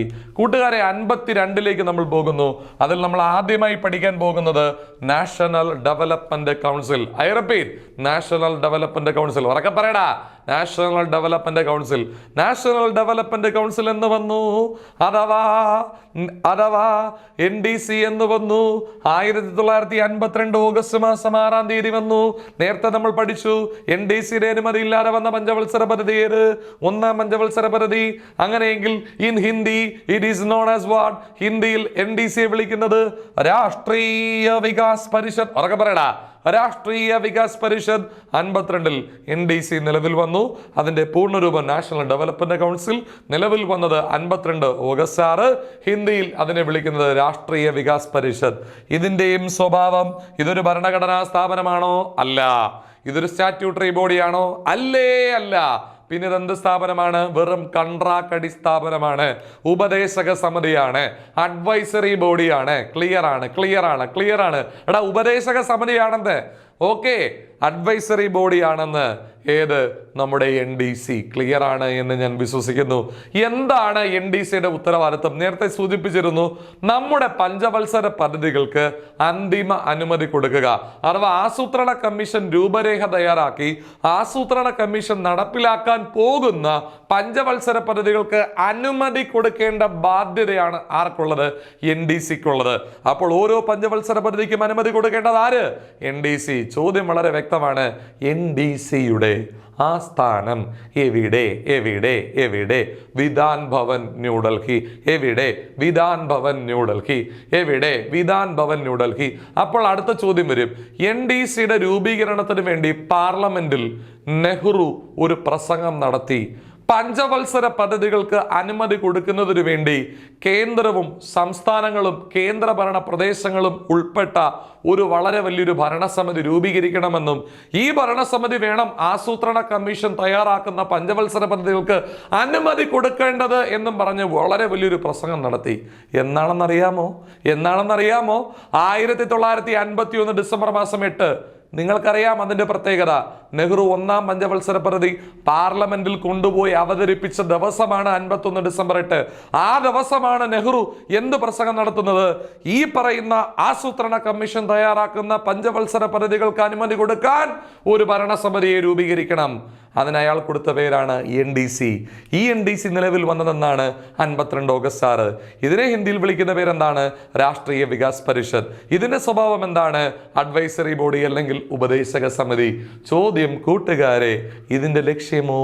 പഞ്ചവത്സര പദ്ധതികൾക്ക് അനുമതി അനുമതി അനുമതി നൽകുക. കൂട്ടുകാരെ, ആസ്ഥാനം വിധാൻ ഭവൻ. ഇതിന്റെ രൂപീകരണത്തിന്റെ ആവശ്യതയെക്കുറിച്ച് നെഹ്റു ഘോര പ്രസംഗം നടത്തിയത് 51 ഡിസംബർ 8. NDCയുടെ അനുമതി ഇല്ലാതെ വന്ന ഏക പഞ്ചവത്സര പദ്ധതി ഞാൻ പറയണോ? നിങ്ങൾക്കറിയില്ലേ? ഒന്നാം പഞ്ചവത്സര പദ്ധതി. ക്ലിയർ ആണെന്ന് ഞാൻ വിശ്വസിക്കുന്നു. വീണ്ടും 52 മറ്റൊരു കാര്യത്തിലേക്ക് പോകുന്നുണ്ട്. 52 ഒക്ടോബർ മാസം 2-ാം തീയതി. എങ്ങനെ 52 ഒക്ടോബർ മാസം 2-ാം തീയതി. എങ്ങനെ? 52 ഒക്ടോബർ മാസം 2 ഒന്നാം പഞ്ചവത്സര പദ്ധതി കാലയളവിൽ നടന്ന ആദ്യത്തെ സാമൂഹിക സുരക്ഷാ പദ്ധതി. എന്തോന്നടേ ഈ സാമൂഹിക സുരക്ഷാ പദ്ധതി? നമ്മുടെ ഇന്ദിരാ ആവാസ് യോജന പോലെ ഭവനമില്ലാത്തവർക്ക് ഭവനം നൽകുന്ന പദ്ധതി സാമൂഹിക സുരക്ഷാ പദ്ധതിയാണ് അല്ലേ? ഈ പറഞ്ഞതുപോലെ തൊഴിലില്ലാത്തവർക്ക് തൊഴിൽ നൽകുന്ന പദ്ധതിയാണെന്ത് നമ്മുടെ ഗ്രാമീണ തൊഴിലുറപ്പ് പദ്ധതി. അത്തരത്തിലൊരു സുരക്ഷാ പദ്ധതിയാണ്, സാമൂഹിക സുരക്ഷാ പദ്ധതിയാണ് ഇത്, കമ്മ്യൂണിറ്റി ഡെവലപ്മെന്റ് പ്രോഗ്രാം. ഇത് ഒന്നാം പഞ്ചവത്സര പദ്ധതി കാലയളവിൽ നടപ്പിലാക്കിയ ആദ്യത്തെ സാമൂഹിക സുരക്ഷാ പദ്ധതിയാണ്. അപ്പോൾ ഒന്നാമത്തെ പഞ്ചവത്സര പദ്ധതി കാലയളവിൽ നടപ്പിലാക്കിയ ആദ്യത്തെ സാമൂഹിക സുരക്ഷാ പദ്ധതി ഏതാണ്? Community development programme. എന്ന് 52 ഒക്ടോബർ 2. കൂട്ടുകാരെ, 52 ഒക്ടോബർ മാസം 2-ാം തീയതി തന്നെ എന്തും കൂടി നടപ്പിലാക്കി? Family planning programme. കൂടാതെ ശ്രദ്ധിക്കണേ, 52 ഒക്ടോബർ 2-ന് ഇന്ത്യയിൽ പ്രത്യേകിച്ച് ഒന്നാം പഞ്ചവത്സര പദ്ധതി കാലയളവിലെ ആദ്യത്തെ സാമൂഹിക സുരക്ഷാ പദ്ധതിയായ ഏത് നമ്മുടെ കമ്മ്യൂണിറ്റി ഡെവലപ്മെന്റ് പ്രോഗ്രാം നടപ്പിലാക്കുന്നു. 52 ഒക്ടോബർ 2-ൽ തന്നെ ഫാമിലി പ്ലാനിംഗ് പ്രോഗ്രാം നടപ്പിലാക്കുന്നു. വളരെ വ്യക്തമായി മനസ്സിലാക്കിക്കൊള്ളുക. 52-ൽ സെക്കൻഡറി വിദ്യാഭ്യാസത്തെ കുറിച്ച് പഠിക്കാൻ വേണ്ടി ലക്ഷ്മണ സ്വാമി മുതലിയാറിനെ അധ്യക്ഷനാക്കി കേന്ദ്ര സർക്കാർ ഒരു കമ്മീഷനെ നിയമിക്കുന്നു. മുതലിയാർ കമ്മീഷൻ. ഉറക്കെ പറഞ്ഞേ, മുതലിയാർ കമ്മീഷൻ. ഒന്നുറക്കെ പറയടേ, മുതലിയാർ കമ്മീഷൻ. അപ്പോൾ 52-ൽ സെക്കൻഡറി വിദ്യാഭ്യാസത്തെ കുറിച്ച് പഠിക്കാൻ വേണ്ടി, അതിന്റെ ന്യൂനതകൾ പരിഹരിക്കാൻ വേണ്ടി, അതിനെ മെച്ചപ്പെട്ട അവസ്ഥയിലേക്ക് കൊണ്ടുപോകുന്നതിന് വേണ്ടി കേന്ദ്ര സർക്കാർ ലക്ഷ്മണ സ്വാമി മുതലിയാറിനെ അധ്യക്ഷനാക്കി മുതലിയാർ കമ്മീഷനെ നിയമിക്കുന്നു. കൂട്ടുകാരെ, മുതലിയാർ കമ്മീഷൻ അറിയപ്പെടുന്ന നെയിം അപരനാമം എന്താണെന്നറിയാമോ? Secondary education commission. അപ്പോൾ ഇന്ത്യയിൽ സെക്കൻഡറി എഡ്യൂക്കേഷൻ കമ്മീഷൻ എന്നറിയപ്പെടുന്നത് ഏത്? മുതലിയാർ കമ്മീഷൻ. ഇതിനെ നിയമിക്കുന്നതെന്ന് 1952 ഒന്നാം പഞ്ചവത്സര പദ്ധതി കാലയളവ്. 2ആണോ? ഒന്നാം പഞ്ചവത്സര പദ്ധതി കാലയളവ്. അടുത്ത 53-ലേക്ക് പോകുന്നു. 53 ഓഗസ്റ്റ് മാസം 1-ാം തീയതി എന്തോന്നാണ്? വ്യോമഗതാഗതം ദേശസാൽക്കരിക്കപ്പെട്ടു. 53 ഓഗസ്റ്റ് മാസം 1-ാം തീയതി. വളരെ വ്യക്തമാണ്. 53 ഒക്ടോബർ മാസം 2 ഒന്നാം പഞ്ചവത്സര പദ്ധതി കാലയളവിൽ നടപ്പിലാക്കിയ രണ്ടാമത്തെ സാമൂഹിക സുരക്ഷാ പദ്ധതി നാഷണൽ എക്സ്റ്റൻഷൻ സർവീസ് 53 ഒക്ടോബർ 2. അപ്പോൾ ഒന്നാം പഞ്ചവത്സര പദ്ധതി കാലയളവിൽ നടപ്പിലാക്കിയ ആദ്യത്തെ സാമൂഹിക സുരക്ഷാ പദ്ധതിയോ 52 ഒക്ടോബർ 2 കമ്മ്യൂണിറ്റി ഡെവലപ്മെന്റ് പ്രോഗ്രാം. രണ്ടാമത്തേതോ 53 ഒക്ടോബർ 2 നാഷണൽ എക്സ്റ്റൻഷൻ സർവീസ്. അപ്പോൾ ഫാമിലി പ്ലാനിംഗ് പ്രോഗ്രാം നടപ്പിലാക്കിയിരുന്ന അതും സാറേ 52 ഒക്ടോബർ 2 ആണേ അല്ല അതെ. അടുത്തത് 50 മുതൽ മറ്റൊരു പ്രധാനപ്പെട്ട കാര്യത്തിലേക്ക് പോകുന്നു കൂട്ടുകാരെ. 53 ഡിസംബർ മാസം, ക്രിസ്മസ് കഴിഞ്ഞ് 2 ദിവസം കഴിഞ്ഞ് ഡിസംബർ മാസം 28-ാം തീയതി പ്രഭാതം പൊട്ടിവിടരുന്നത് ഒരു സ്ഥാപനത്തിന്റെ വരവോടുകൂടിയാണ്. ഏതാണ് ആ സ്ഥാപനം? UGC അഥവാ യൂണിവേഴ്സിറ്റി ഗ്രാന്റ്സ് കമ്മീഷൻ. 53 ഡിസംബർ 28 നിലവിൽ വന്ന സ്ഥാപനം UGC, യൂണിവേഴ്സിറ്റി ഗ്രാന്റ്സ് കമ്മീഷൻ. കൂട്ടുകാരെ, ഈ UGC ഏത് UGC? ഈ UGC നിലവിൽ വന്നതെന്ന് 53 ഡിസംബർ 28. കൂട്ടുകാരെ, UGCയുടെ ലക്ഷ്യം യൂണിവേഴ്സിറ്റികളുടെ പ്രവർത്തനത്തെ നിയന്ത്രിക്കുക.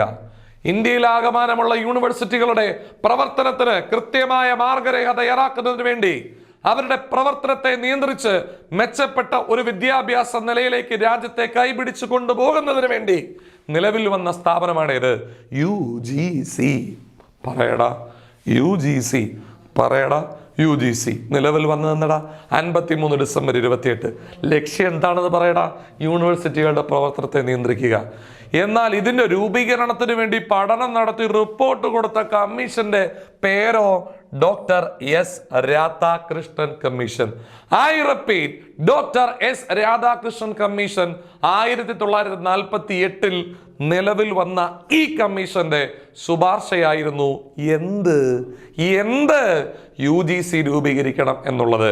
അപ്പോൾ ഡോക്ടർ S രാധാകൃഷ്ണൻ കമ്മീഷന്റെ ശുപാർശ പ്രകാരമാണ് UGC നിലവിൽ വരുന്നത്. രാധാകൃഷ്ണൻ കമ്മീഷനെ കുറിച്ച് 2 കാര്യങ്ങൾ. സ്വതന്ത്ര ഇന്ത്യയിലെ ആദ്യത്തെ വിദ്യാഭ്യാസ കമ്മീഷൻ ഏത്? Doctor S Radhakrishnan commission.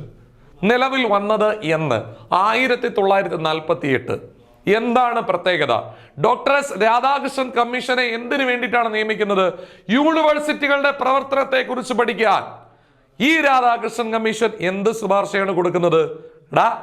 എന്ത് ശുപാർശയാണ് കൊടുക്കുന്നത്? UGC രൂപീകരിക്കുക. അപ്പോൾ UGC നിലവിൽ വന്നത് 53 ഡിസംബർ 28. UGCയുടെ ലക്ഷ്യം എന്താണ്?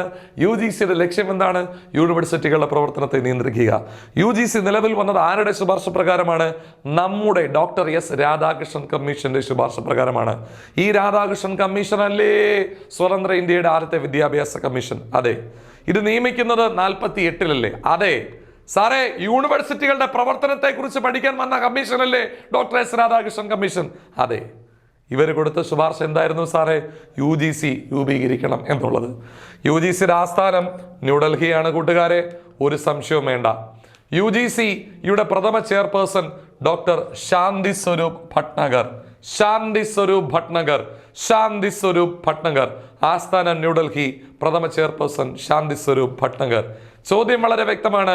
UGCയുടെ ആപ്തവാക്യം അറിവാണ് മോചനം എന്നർത്ഥമുള്ള ഗ്യാൻ വിജ്ഞാൻ വിമുക്തയേ അറിവാണ് മോചനം എന്നാണ് UGCയുടെ ആപ്തവാക്യം. UGCക്ക് സ്റ്റാറ്റ്യൂട്ടറി പദവി ലഭിച്ചത് എന്ന്.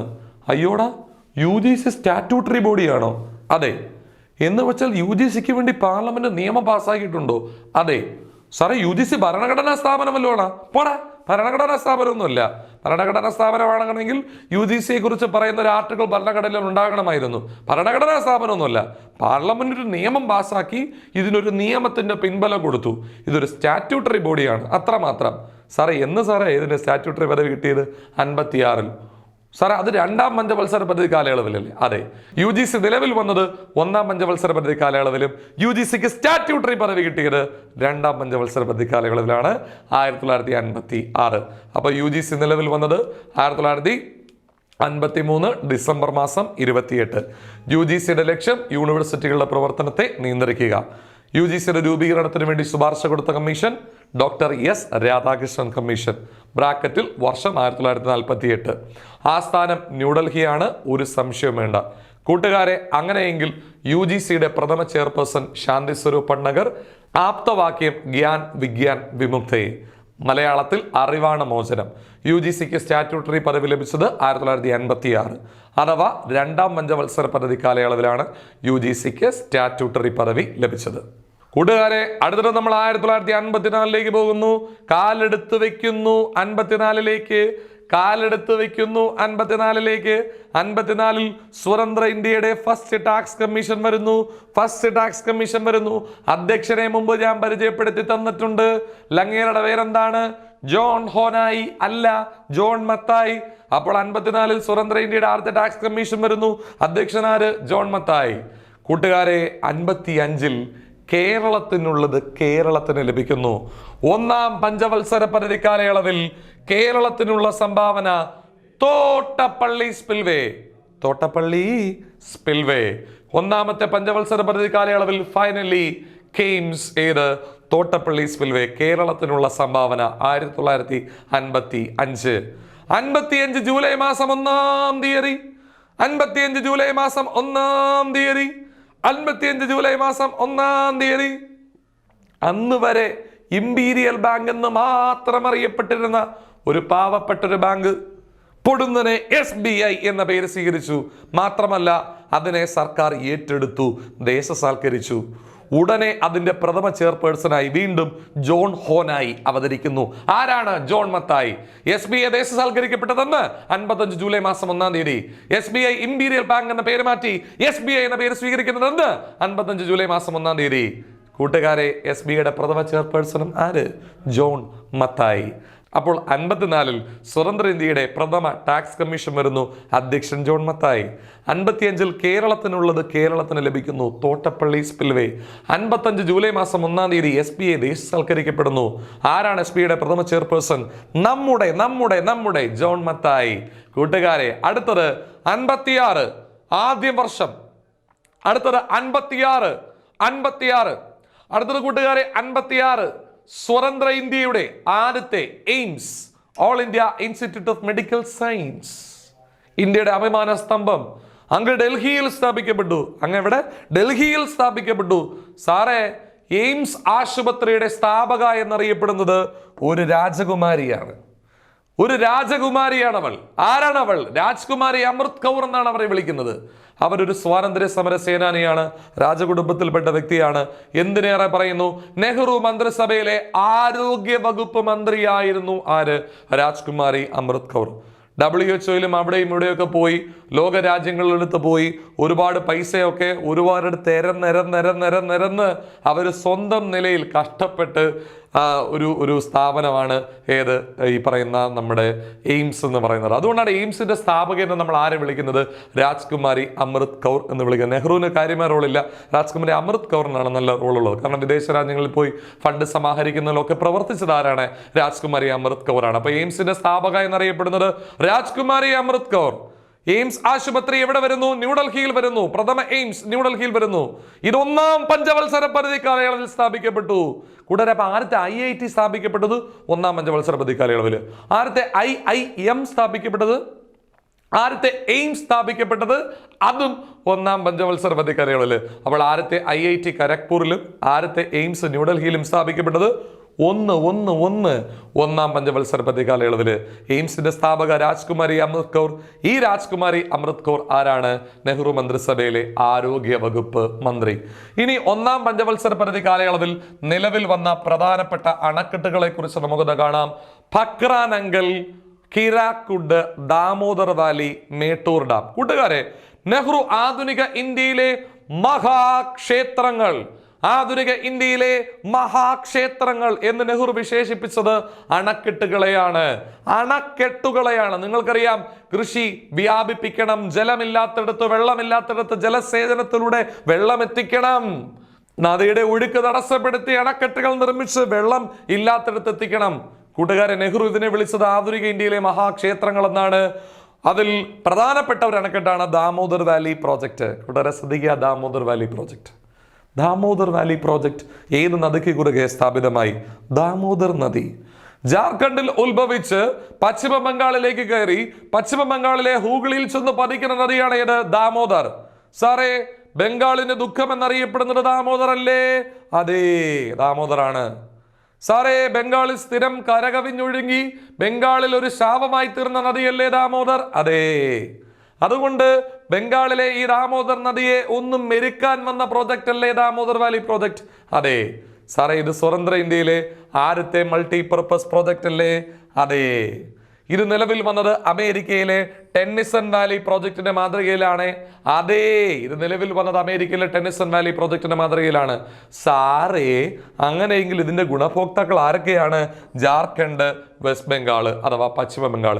അപ്പോൾ ഒന്നാം പഞ്ചവത്സര പദ്ധതി കാലയളവിൽ നെഹ്റു ആധുനിക ഇന്ത്യയിലെ മഹാക്ഷേത്രങ്ങളെന്ന് വിശേഷിപ്പിച്ച അണക്കെട്ടുകളിൽ ഒന്നായ ഏത്? ദാമോദർ വാലി. ഇത് നിലവിൽ വരുന്നു. ദാമോദർ വാലി പ്രോജക്റ്റ് ദാമോദർ നദിക്ക് കുറുകെ സ്ഥാപിതമായി. ഇത് സ്വതന്ത്ര ഇന്ത്യയിലെ ആദ്യത്തെ മൾട്ടിപർപ്പസ് പ്രോജക്റ്റ്. ഇത് വന്നത് അമേരിക്കയിലെ ടെന്നിസൺ വാലി പ്രോജക്റ്റിന്റെ മാതൃകയിൽ. ഇതിന്റെ ഗുണഭോക്താക്കൾ ജാർഖണ്ഡും വെസ്റ്റ് ബംഗാളും. മറ്റൊന്ന് ഭക്രാനങ്കൽ ആണ്. ഭക്രാനങ്കൽ.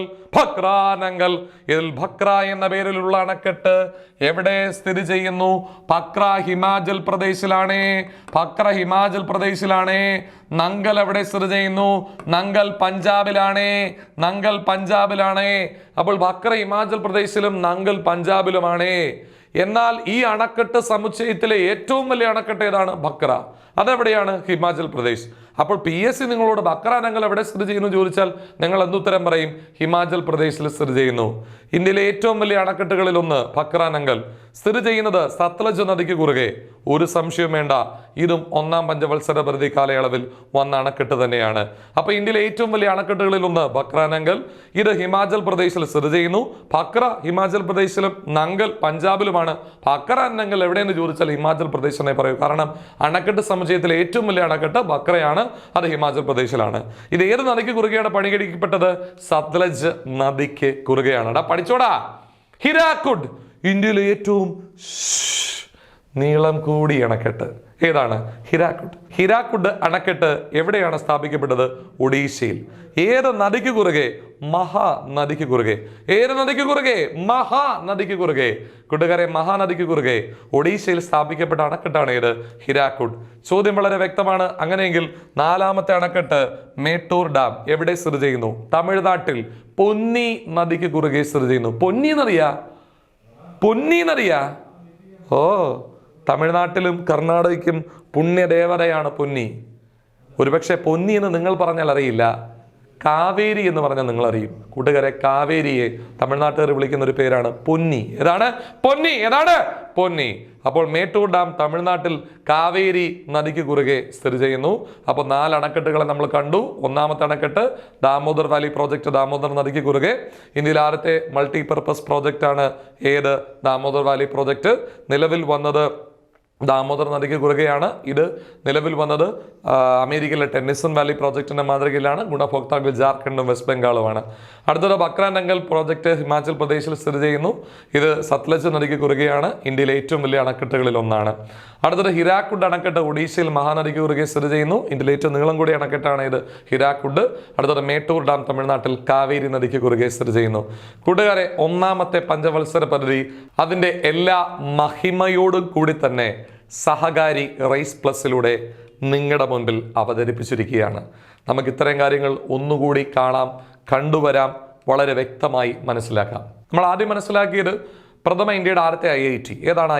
IIT ഖരഗ്പൂർ. അതെവിടെ സ്ഥാപിതമായി? വെസ്റ്റ് ബംഗാളിൽ സ്ഥാപിതമായി. ഇത് പ്രവർത്തനം ആരംഭിച്ചത് 1950 മെയ് മാസവും ഉദ്ഘാടനം ചെയ്യപ്പെട്ടത് 51 ഓഗസ്റ്റ് മാസം 18.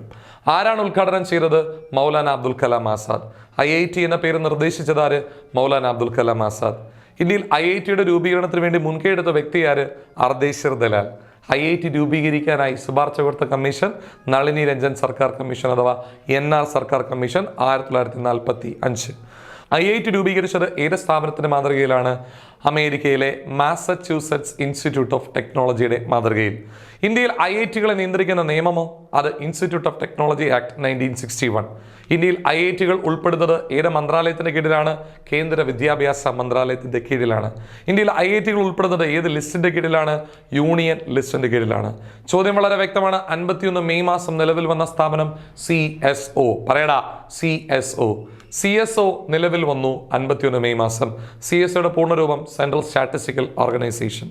CSOയുടെ ലക്ഷ്യം ദേശീയ വരുമാനവും പ്രതിശീർഷക വരുമാനവും കണക്കാക്കുക. CSOയുടെ രൂപീകരണത്തിന് മുൻകൈ എടുത്ത വ്യക്തി PC മഹലനോബിസ്. 51 നവംബർ മാസം 22-ന് സെൻട്രൽ ഫിനാൻസ് കമ്മീഷൻ നിലവിൽ വന്നു. ഉത്തരവാദിത്വം നികുതി വരുമാനം കേന്ദ്രത്തിനും സംസ്ഥാനങ്ങൾക്കുമായി വീതിച്ചു കൊടുക്കുക. ഇതൊരു ഭരണഘടനാ സ്ഥാപനമാണ്. ആർട്ടിക്കിൾ 280 ആണ്. കാലാവധി 5 വർഷം. അംഗങ്ങളുടെ എണ്ണം 5 പേര്. നിയമിക്കുന്നത് പ്രസിഡന്റ്. അങ്ങനെയെങ്കിൽ ഒന്നാം ധനകാര്യ കമ്മീഷൻ അധ്യക്ഷനാര്? KC നിയോഗി. ഒന്നിലെ മലയാളി മെമ്പറാര്? VP മേനോൻ. രണ്ടാം ധനകാര്യ കമ്മീഷൻ അധ്യക്ഷനാര്? K സന്താനം. എട്ടാം ധനകാര്യ കമ്മീഷൻ അധ്യക്ഷനാര്? YB ചവാൻ. അദ്ദേഹം 65-ൽ ഇന്ത്യയുടെ പ്രതിരോധ വകുപ്പ് മന്ത്രി കൂടിയായി സേവനമനുഷ്ഠിച്ചിട്ടുണ്ട്. 10ാം ധനകാര്യ കമ്മീഷൻ അധ്യക്ഷനാര്? KC പന്ത്. അദ്ദേഹം ആസൂത്രണ കമ്മീഷന്റെ ഉപാധ്യക്ഷൻ കൂടിയായി സേവനമനുഷ്ഠിച്ചിട്ടുണ്ട്. 13 വിജയ് കേൽക്കർ. 14 YV റെഡ്ഡി. 15 NK സിംഗ്. ഏറ്റവും പുതിയ ധനകാര്യ കമ്മീഷൻ ആരെന്നോ? നിലവിൽ കേരളത്തിന് ലഭിക്കുന്ന സംഭാവന അല്ലെങ്കിൽ നികുതി വിഹിതം ആരുടെ ശുപാർശ പ്രകാരമാണ് എന്നോ ചോദിച്ചാൽ ഉത്തരം NK സിംഗിന്റെ ശുപാർശ പ്രകാരം. അദ്ദേഹത്തിന്റെ കാലാവധി 2021 മുതൽ 25 വരെയായിരുന്നു. അത് കൂട്ടി 2021 മുതൽ 26 വരെയാക്കി. കൂട്ടുകാരെ, 1952 നമ്മൾ കാലെടുത്ത് വെച്ചു. 52-ൽ NDC നിലവിൽ വന്നു. നിലവിൽ വന്നത് 52 ഓഗസ്റ്റ് 6-നാണ്. ഹിന്ദിയിൽ അതിനെ രാഷ്ട്രീയ വികാസ് പരിഷത്ത് എന്ന് വിളിക്കുന്നു. നമ്മൾ കണ്ടു, അതൊരു ഉപദേശക സമിതിയാണ്. അതിൻ്റെ ലക്ഷ്യമെന്ന് പറയുന്നത് പഞ്ചവത്സര പദ്ധതികൾക്ക് അനുമതി കൊടുക്കുക എന്നുള്ളതാണ്. ആസ്ഥാനം വിധാൻ ഭവൻ, അത് ന്യൂഡൽഹിയാണ്. അടുത്തത് 52-ൽ മറ്റൊരു കാര്യം കണ്ടു. സ്വതന്ത്ര ഇന്ത്യയിൽ പ്രത്യേകിച്ച് ഒന്നാം പഞ്ചവത്സര പദ്ധതി കാലയളവിലെ ആദ്യത്തെ സാമൂഹ്യ സുരക്ഷാ പദ്ധതി CDP കമ്മ്യൂണിറ്റി ഡെവലപ്മെന്റ് പ്രോഗ്രാം നടപ്പിലാക്കി 52 ഒക്ടോബർ 2-ൽ. 52 ഒക്ടോബർ 2-ൽ തന്നെ ഫാമിലി പ്ലാനിംഗ് പ്രോഗ്രാം നടപ്പിലാക്കി. 52-ൽ സെക്കൻഡറി വിദ്യാഭ്യാസത്തെക്കുറിച്ച് പഠിക്കാൻ നമ്മൾ ആരെ നിയമിച്ചു? ലക്ഷ്മണസ്വാമി മുതലിയാറിനെ അധ്യക്ഷനാക്കി മുതലിയാർ കമ്മീഷനെ നിയമിക്കുന്നു. കൂട്ടുകാരെ, ഇതറിയപ്പെടുന്ന മറ്റൊരു പേരാണ് സെക്കൻഡറി എഡ്യൂക്കേഷൻ കമ്മീഷൻ. അടുത്ത ചോദ്യം നമ്മൾ മനസ്സിലാക്കി. 53 ഓഗസ്റ്റ് മാസം 1-ാം തീയതി വ്യോമഗതാഗതം ദേശസാൽക്കരിക്കപ്പെട്ടു. 53 ഒക്ടോബർ 2-ന് രണ്ടാമത്തെ സാമൂഹിക സുരക്ഷാ പദ്ധതി നാഷണൽ എക്സ്റ്റൻഷൻ സർവീസ് നടപ്പിലാക്കി. 53 ഡിസംബർ 28-ന് UGC നിലവിൽ വന്നു. UGCയുടെ പൂർണ്ണരൂപം യൂണിവേഴ്സിറ്റി ഗ്രാന്റ്സ് കമ്മീഷൻ. അതിന്റെ ലക്ഷ്യം യൂണിവേഴ്സിറ്റികളുടെ പ്രവർത്തനത്തെ നിയന്ത്രിക്കുക. രൂപീകരണത്തിന് വേണ്ടി പഠനം നടത്തിയത് ഡോക്ടർ S രാധാകൃഷ്ണൻ കമ്മീഷനാണ്. 1948-ൽ നിലവിൽ വന്നു. അത് സ്വതന്ത്ര ഇന്ത്യയുടെ പ്രഥമ വിദ്യാഭ്യാസ കമ്മീഷനാണ്. ഇനി UGCയുടെ ആസ്ഥാനം ന്യൂഡൽഹിയാണ്. അതുപോലെ തന്നെ UGCയുടെ ആപ്തവാക്യം, അതുപോലെ UGCയുടെ പ്രഥമ ചെയർപേഴ്സൺ ശാന്തി സ്വരൂപ് ഭട്നഗറാണ്. ആപ്തവാക്യം ഗ്യാൻ വിഗ്യാൻ വിമുക്തയെ എന്നാണ്. എന്ന് വെച്ചാൽ അറിവാണ് മോചനം എന്ന് അർത്ഥം. UGCക്ക് പാർലമെന്റ് സ്റ്റാറ്റ്യൂട്ടറി പദവി നൽകിയത് 1956-ലാണ്, രണ്ടാം പഞ്ചവത്സര പദ്ധതി കാലയളവിൽ. അടുത്തത് 54-ലേക്ക് വന്നു. നമ്മൾ ആദ്യം മനസ്സിലാക്കി സ്വതന്ത്ര ഇന്ത്യയിൽ ആദ്യത്തെ ടാക്സ് കമ്മീഷൻ വരുന്നു. അധ്യക്ഷൻ ജോൺ മത്തായി. അടുത്ത 55-ലേക്ക് പോയി. ഒന്നാം പഞ്ചവത്സര പദ്ധതി കാലയളവിൽ കേരളത്തിനുള്ള സംഭാവന തോട്ടപ്പള്ളി സ്പിൽവേ. 55 ജൂലൈ മാസം 1-ാം തീയതി SBI ദേശസാൽക്കരിക്കപ്പെട്ടു. അതിന്റെ പ്രഥമ ചെയർപേഴ്സണായി എത്തിയത് ജോൺ മത്തായി ആണ്. അടുത്ത നമ്മൾ മനസ്സിലാക്കി 56-ൽ ആദ്യത്തെ എയിംസ് സ്ഥാപിക്കപ്പെട്ടു. AIIMS all India institute medical science New Delhi സ്ഥാപിക്കപ്പെട്ടു. എയിംസിന്റെ സ്ഥാപക എന്നറിയപ്പെടുന്ന രാജ്കുമാരി അമൃത് കൗർ ആണ്. അവർ നെഹ്റു മന്ത്രിസഭയിലെ ആരോഗ്യവകുപ്പ് മന്ത്രിയായിരുന്നു. അടുത്ത നെഹ്റു ആധുനിക ഇന്ത്യയിലെ മഹാക്ഷേത്രങ്ങൾ എന്ന് വിശേഷിപ്പിച്ചത് എന്തിനെയായിരുന്നു? അണക്കെട്ടുകളെയാണ്. നെഹ്റു ആധുനിക ഇന്ത്യയിലെ മഹാക്ഷേത്രങ്ങൾ എന്ന് വിശേഷിപ്പിച്ചത് എന്തിനെയായിരുന്നു? അണക്കെട്ടുകളെയാണ്. ബക്രാനങ്കൽ, ഹിരാക്കുഡ്, ദാമോദർ വാലി, മേട്ടൂർ ഡാം തുടങ്ങിയവ ഒന്നാം പഞ്ചവത്സര പദ്ധതി കാലയളവിൽ കമ്മീഷൻ ചെയ്ത അണക്കെട്ടുകളാണ്. ഇതിൽ ദാമോദർ വാലി പ്രോജക്റ്റ് ദാമോദർ നദിക്ക് കുറുകെ സ്ഥിതി ചെയ്യുന്നു. ഇത് ഇന്ത്യയിൽ ആദ്യത്തെ മൾട്ടിപർപ്പസ് പ്രോജക്റ്റ് ആണ്. ഇതിന്റെ ഗുണഭോക്താക്കൾ ജാർഖണ്ഡും വെസ്റ്റ് ബംഗാളുമാണ്. ഇത് നിലവിൽ വന്നത് അമേരിക്കയിലെ ടെന്നിസൺ വാലി പ്രോജക്റ്റിന്റെ മാതൃകയിലാണ്. ഭക്ര നങ്കൽ പ്രോജക്റ്റ് സത്ലജ് നദിക്ക് കുറുകെ സ്ഥിതി ചെയ്യുന്നു. ഹിമാചൽ പ്രദേശിലാണ്. ഇതിൽ ഭക്ര ഹിമാചൽ പ്രദേശിലാണ്, നങ്കൽ പഞ്ചാബിലാണ്. ഇന്ത്യയിലെ ഏറ്റവും വലിയ അണക്കെട്ടുകളിൽ ഒന്നായ ഭക്ര നങ്കൽ എവിടെ സ്ഥിതി ചെയ്യുന്നുവെന്ന് നിങ്ങളോട് ചോദിച്ചാൽ നിങ്ങൾ കൊടുക്കേണ്ട ഉത്തരം ഹിമാചൽ പ്രദേശാണ്. സത്ലജ് നദിക്ക് കുറുകെയാണ് പണിയെടുപ്പിച്ചിരിക്കുന്നത്. ഹിരാക്കുഡ് അണക്കെട്ട് ഇന്ത്യയിലെ ഏറ്റവും നീളം കൂടിയ അണക്കെട്ട്. അത് ഒഡീഷയിൽ സ്ഥാപിതമായി, മഹാനദിക്ക് കുറുകെ സ്ഥാപിതമായി. അടുത്തത് മേട്ടൂർ ഡാം തമിഴ്നാട്ടിൽ പൊന്നി എന്നറിയപ്പെടുന്ന കാവേരി നദിക്ക് കുറുകെ സ്ഥാപിതമായി. പഠിച്ചു എന്ന് ഞാൻ വിശ്വസിക്കുന്നു. Thank you.